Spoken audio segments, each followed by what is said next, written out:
হাজীগঞ্জে ইমাম রইসউদ্দিন হত্যার বিচারের দাবিতে বিক্ষোভ মিছিল। গাজীপুরের পুবাইলে মসজিদের ইমাম ও খতিব মাওলানা মোহাম্মদ রইসউদ্দিন হত্যার প্রতিবাদ ও দ্রুত বিচারের দাবিতে চাঁদপুরের হাজীগঞ্জে বিক্ষোভ মিছিল ও সমাবেশ অনুষ্ঠিত হয়েছে। সোমবার বিকেলে বাংলাদেশ আহলে সুন্নাত ওয়াল জামায়াত হাজীগঞ্জ উপজেলা শাখার আয়োজনে এই বিক্ষোভ মিছিল বের করা হয়। মিছিলটি হাজীগঞ্জ পশ্চিম বাজার থেকে শুরু হয়ে বাজারের প্রধান প্রধান সড়ক প্রদক্ষিণ করে হাজীগঞ্জ বড় মসজিদের সামনে এসে সমাবেশে পরিণত হয়। সমাবেশে বক্তারা রইসউদ্দিন হত্যাকাণ্ডের তীব্র নিন্দা জানিয়ে দ্রুত হত্যাকারীদের গ্রেপ্তার ও দৃষ্টান্তমূলক শাস্তির দাবি জানান। বক্তারা বলেন, একজন আলেমকে নির্মমভাবে হত্যা পুরো মুসলিম উম্মাহকে ব্যথিত করেছে।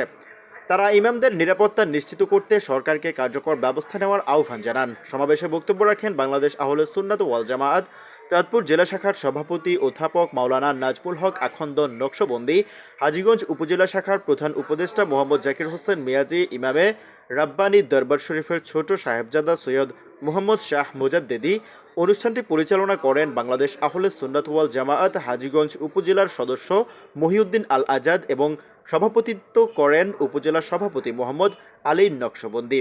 মিছিলে হাজীগঞ্জ উপজেলার আহলে সুন্নাত ওয়াল জামায়াতের নেতাকর্মী সহ বিভিন্ন সংগঠনের হাজারো সুন্নি জনতা অংশগ্রহণ করেন। তারা শান্তিপূর্ণভাবে স্লোগান ও ব্যানার প্লেকার্ড প্রদর্শনের মাধ্যমে হত্যার প্রতিবাদ জানান।